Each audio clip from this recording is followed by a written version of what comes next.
Okay, don't know how many of you know this, but my story is a bit of a map.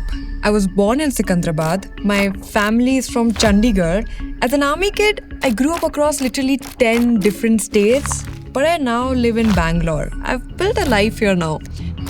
So my identity is shaped both by the southern culture and the northern culture. But lately I've been seeing more and more division between the two. More discourse, more heat, a culture war is slowly taking shape. Now, one thing I know is that whenever there's senseless conflict in the streets, it usually stems from an economic conflict that the general public is not seeing. I'm much more concerned about what happens to all this money when it goes to the poorer states. Why is it not leading to development? देश का भी कोई कोना, देश का कोई क्षेत्र विकास से वंचित रह जाएगा तो देश विकसित नहीं हो सकता है. For the entire southern states, there is an injustice caused by the government of India. It's the lack of progress. It's like throwing money down a well. What is happening that this money is not able to achieve outcomes? Is the North really stealing from the South? Let's look into it. See, the central tax pool is largely made up by the contributions of the South rather than the North. Out of this giant pool, after removing the various cess and surcharges, what remains is a divisible pool. Now, 40% of that is meant to be redistributed back to the states by the Finance Commission. But this is where things get tricky. 100 rupees if I'm giving, I'm getting back only 13 rupees. UP, Madhya Pradesh, Bihar, they're paying 100, they're getting back 282, 288, 313 in some cases. Which is why the South feels like they're being punished for performing better. Now, that doesn't sound fair at first glance, but when I started digging, I realized this economic fight isn't even the real issue. Underneath it, there's a fear, a deep structural panic that the South's political voice is slowly being erased from the national conversation. And the reason? A constitutional time bomb that was planted decades ago. One that is about to blow up this year, but we'll get to that. First, I want to verify all the claims. Is the South actually more developed? Is the North really stealing from them?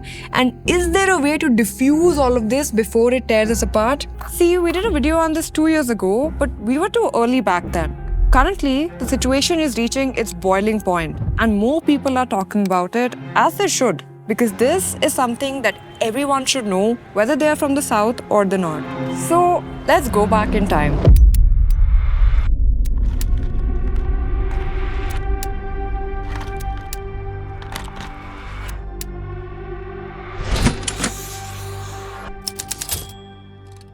So there's this idea in economics that if you really want to measure how developed a place is, you don't look at its GDP or its skyline or how many billionaires it produces. You look at the lived experiences of the women in that place. So I thought, okay, let's test it. North and South, same country, same constitution, through that one lens, using the best available data. So imagine you're standing in front of 4 maternity wards. One in Bihar, one in UP, one in Tamil Nadu, and one in Kerala. On this day, 1,000 girls are born in each of these wards. They're all citizens of the same country. And yet, the moment they step out of that ward, they are entering very different worlds. The healthcare systems of these states vary wildly. Infant mortality differs, which is to say, not all of these girls are going to make it to age 1. A year later, 973 remain in Bihar, 962 in UP, 987 in Tamil Nadu, and 994 in Kerala. This is just the beginning. Not all of them will get to attend something as basic as primary school. Kerala has a 99% literacy rate. Those girls get an edge from the start. But then comes the sharpest cliff. While many get to attend school, there's a huge disparity in how many actually finish high school. In Bihar, only 36% of the women who start school end up completing it. Now, let's look at college enrollment. It gets worse. And if you looked at how many of those college graduates go on to land high-value jobs, the kind that pay over 30,000 a month, only 3 of the 1,000 girls born in that Bihar ward will get there. Now see, this does not mean the women of Bihar are not contributing. So many work in unpaid agricultural labor or home-based micro-businesses. They are economically active, but also invisible. To simplify all of it, we just need to remember that in Bihar, 33.8% of population experiences multidimensional poverty. In UP, 22.9%. In Tamil Nadu, that drops to 2.2%. And in Kerala, 0.5%. So yeah, statistically, economically, sociologically, the gap between South India and North India is not a slight regional difference, it's a chasm. Which is why the central government redistributes money from the south back to the north. Under the banner of one country, that seems fair on paper. You tax the rich, help the poor. That's how all federations work. It's called horizontal devolution, the formula used to distribute 41% of the divisible pool we spoke about in the beginning. Now here's how it'll work this year on. 42.5% of the distribution is decided by income distance. That's how far a state's per capita income is from the richest. So Bihar, which performs poorly on per capita GSTP, gets a bigger share to help them catch up. 17.5% weightage goes to population. More people, more money, the north wins there too. Then, a few other factors. There's the size of the state, how much ecology is preserved, demographic performance, and finally, contribution to GDP at 10%. That last one was newly added by the 16th Finance Commission. This is big, but this reward for actually building your economy, for creating momentum for your people, it's barely given any consideration. You know, the 5 southern states, that's Tamil Nadu, Karnataka, Kerala, Telangana and Andhra Pradesh, they contribute over 23.5% of India's central tax capacity. They receive 15.8% back. Meanwhile, a group of poorer northern states contribute about 10.8% and receive nearly 43% of the devolution. But it should be noted that the South's frustration isn't just about the ratio. It's about what happens to that money once it is transferred. So it's not the money that we begrudge. We live in one country. We want everybody to grow. It's the lack of progress. It's like throwing money down a well. What is happening that this money is not able to achieve outcomes? See, every functioning federation has a mechanism for accountability. A way to check, did the money we transferred actually help? Did outcomes improve? Is this working? But India's formula doesn't have that. Zero accountability built in, and that's what the South is asking for. Now, that is a valid concern, but there's also a peculiar chronology of events that led to this conflict in the first place, that caused North India to be so poor and South India to flourish. And that historical context is essential to understanding the full picture, because it explains why the North could not have flourished the same way as the South. So, let's go back in time. It's the 18th century, a time when the British was aggressively implementing the zamindari system in the north. You know, for generations, every rupee of surplus was drained first to the landlords, then to Calcutta, then to London.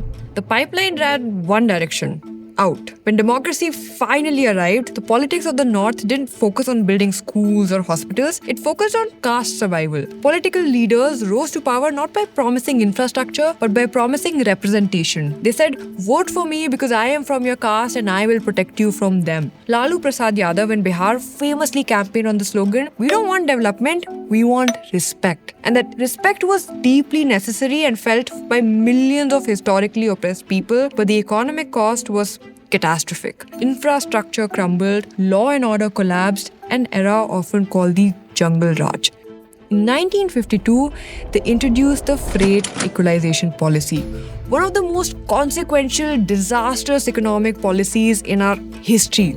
Now, a lot of you might have already read about it or heard about it, but this one policy was so pivotal that it needs to be discussed every time we are talking about this North versus South conflict, because it truly changed the trajectory of North for the worse. Basically, the government knew that all the rich minerals and resources were all in the north. This meant that no factory owner would invest in the south, leaving them behind. So the central government in Delhi subsidized the cost of the transportation from the north to anywhere else in the country. From the point of view of the factory owners, North India was landlocked, but with this policy, you could transport minerals to the south without paying extra. And what did the south have that the north didn't? They had coastal states, massive ocean ports, which is what you need if you want to manufacture goods and export them to the rest of the world. So a lot of industries started setting up in the south instead. This policy stayed in place for 4 decades. The north's advantage was not equalized, it was more or less erased. And you know, when that policy was finally scrapped in 1993, no rebuilding fund, no transition plan, just sorry, move on.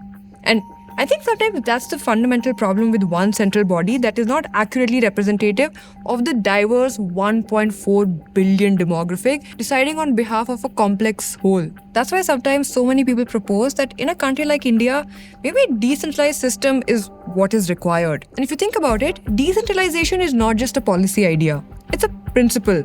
The less control one single authority has over your stuff, the better off the decisions made for you and your community. And this decentralization principle is actually applicable to many aspects of your life, especially the one you live online. Right now, your internet service provider, the websites you visit, even your government, they all see exactly where you are, what you're browsing, and what you're doing.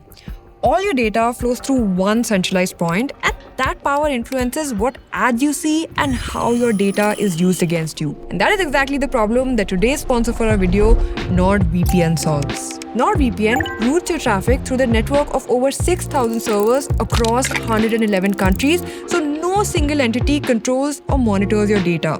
You decide where your internet comes from, and you retain control over the design of your internet. That's how I surf the web. Since I travel a lot for shoots and meetings, I ensure there's a security wall between me and the hotel or airport Wi-Fi. NordVPN encrypts everything so that no one can intercept it.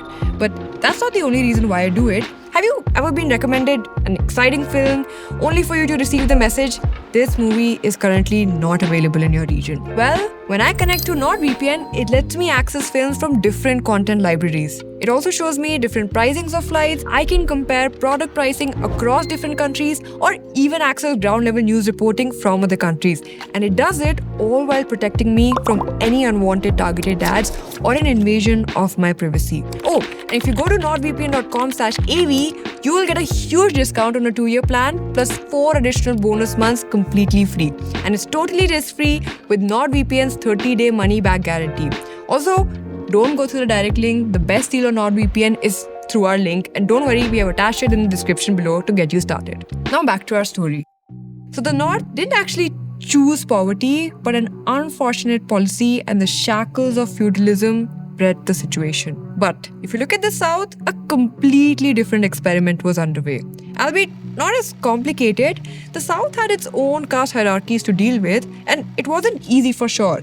But luckily, they had a few political champions and the Dravidian movement dismantling upper caste monopolies on education. Back in 1912 in Karnataka, a man named M. Vishvesharaya became Diwan of Mysore. His motto was simple: industrialize or perish. So he built dams, mandated primary education, and most importantly, founded engineering colleges, a pipeline for technical talent. Those colleges produced graduates for 70 years. So when Texas Instruments, one of the largest semiconductor companies, had to pick a city to enter India in 1985, they didn't go to Delhi, they picked Bangalore. Why? Because the talent pool was already there. Now let's take a look at Tamil Nadu. K. Kamaraj had become the chief minister in 1954. When he took office, Tamil Nadu's literacy rate was a dismal 18%. Kamaraj understood that building schools wasn't enough. The kids were too poor to attend. They had to work in the fields just to eat. Now you cannot teach maths to a starving child. So in 1956, he did something radical. He launched the midday meal scheme. Free lunch for every single kid who came to school. It was revolutionary. Desperately poor parents suddenly had a huge incentive to send their kids to school just so they would eat. And once the kids were in the room, they learned to read. Enrollment skyrocketed. Within a decade, literacy nearly doubled. But the real weapon of South India, the thing that hypercharged their economy, it's their women. In Tamil Nadu, 40% of the factory workforce is female. So it wasn't just Texas Instruments. By the time the global economy opened up in 1991, the South already had a skilled, competent workforce ready. Ford came, then Hyundai, then BMW. The IT boom hit Bangalore and Hyderabad. Karnataka became the first state in India to introduce an IT policy in 1997, paving the way for Bangalore to become the Silicon Valley of India. That same year, Andhra Pradesh's chief minister met Bill Gates and convinced him to open Microsoft's first development center outside Seattle, right there in Hyderabad. See, the South became a self-sustaining ecosystem of high-tech wealth. The North remained largely agrarian. So now you know the chronology. the freight equalization policy, the zamindari system, the big bold bets of the South, and now the disparity between two halves of a single heart. Reading all of this, the North versus South debate starts to feel less like a fight and more like a story of circumstances causing imbalance and the center's attempt to balance the scales after the fact. And that is why the redistribution formula exists the way it does. But as I said before, this economic conflict is fueled by another deeper layer, a ticking time bomb that the South is terrified of, one that could strip them of any meaningful power in shaping national policy. Now, to understand it, we have to go back in time one more time. It's the 1970s. India was facing a Malthusian nightmare. Population was growing geometrically, but food supply was growing arithmetically. We were in crisis. Now, the Prime Minister, Indira Gandhi, brutally forced states to control their birth rates. Now, there's a direct, undisputed scientific correlation between female literacy and the total fertility rate. The more educated a woman is, the fewer children she has. And the South had more educated women, so they were able to curb their population. The North, on the other hand, women were kept out of schools and out of the workforce, population control failed, so numbers exploded. But in a democracy, population equals power. One person, one vote, more people means more seats in the parliament. The southern leaders saw this immediately. The reward for controlling the population was fewer seats in the parliament. The North would breed its way into absolute political domination. So to stop a massive political rebellion, Indira Gandhi passed the 42nd Amendment in 1976. She froze the political map. The number of seats each state gets in the parliament was locked to the 1971 census. No consequences for controlling a population. That was the deal. For decades, this kept the peace. The South grew rich, the North grew populous. But as that happened, a byproduct took shape. The North started to quietly get penalized. The North's population doubled and tripled, but their seats in parliament stayed the same. Because seats have been locked to 1971 numbers for 50 years, a voter in Uttar Pradesh today has significantly less democratic representation than a voter in Kerala, which felt like a betrayal to many in the North who had staked their hearts in the core essence of our constitution: one person, one vote. Now, while the South paid an economic penalty to the North paid a democratic penalty. But luckily, the political balance remained within a manageable threshold. However, that balance is now about to tip, because the 42nd Amendment is about to expire this very year. Soon, India is legally required to undergo something called delimitation, which is basically a redrawing of the political map based on current population. And the math is obviously terrifying for the South. The populous northern states like Bihar and UP would gain dozens and dozens of new seats. Meanwhile, the southern states could lose up to 24 seats. Kerala alone could literally lose a third of its representation. If this goes through, the political power of the South is essentially neutralized. The national government wouldn't even need to campaign in the South to win the majority. The Hindi heartland would dictate national policy. This is why southern leaders are anxious. The consequences of delimitation is what's bleeding into the economic conflict over tax distribution. And that's what's further fueling the culture war you see playing out at street level and on comment sections. So, let's go back to the central question. Is North stealing from South India? If you look at a spreadsheet, yes. If you consider that this is how federations run, then no. If you take into account that the transferred money doesn't show returns, then yes. If you look at the history that led to the disparity, then no. Did the 42nd Amendment Act cause the democratic underrepresentation of the North for 50 years? Yes. Will delimitation cause the South to lose all political relevance? Also, yes. As you can see, this is a complex problem born from attempting to bind thousands of ethnicities, hundreds of languages, and wildly different cultures into one democratic republic. When B.R. Ambedkar architected our constitution, these were exactly the tensions he envisioned us solving, proving to the world that we could be one unified identity despite the richest cultural diversity lying underneath. Which brings us to how we can go about solving this. First up, delimitation. See, the government is currently on track for what's called the expansion without reduction model. Instead of taking seats away from the south, the Lok Sabha would expand from 543 to 888 seats. Southern states retain their seats, even gain a few, but northern states, UP, Bihar, would see their seats count explode. The south doesn't lose seats on paper, but they lose proportional power. So the north could win a national government without having to win a single seat in the south. We are en route a Hindi heartland. That is a recipe for deeper divide. We're trying to solve for two things: grant the North the right of one person, one vote, and protect the South from the erasure of their political voice. As it stands, experts in the parliament vouch for the grand bargain model as the best solution so far. And bargain is the right word because it demands compromise from every single person. Expand the Lok Sabha to 888 seats, one person, one vote, fully intact. The North is happy.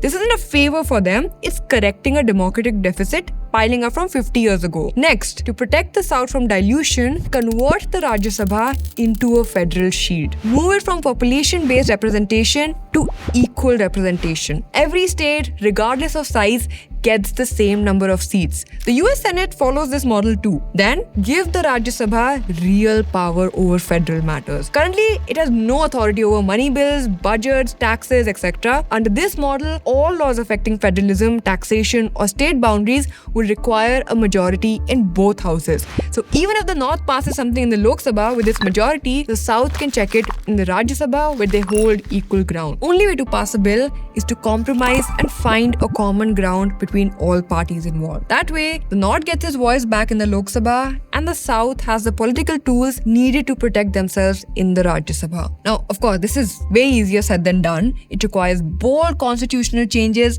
and that's the hardest kind of change. But the alternative is worse. It's the future of further partitions, so pick your heart, I guess. Then comes the economic layer. The 16th Finance Commission has already taken a meaningful step by adding contribution to GDP as a criterion with 10% weightage. If that were raised to 15 or 20%, it would give the southern states real recognition for their progress. But beyond the formula, we need performance-linked grants, because the core issue is not just redistribution, is that money sent north is not producing results. And this isn't just a southern grievance, it's a northern tragedy. It's the people of these states, the people of Bihar, who suffer most when their allocated funds disappear into collapsed bridges and ghost schools. Now, one way to do this is pair underdeveloped states with mentor states. Create a performance bonus pool. The mentor state helps audit outcomes, declining infant mortality, improving literacy, functioning schools.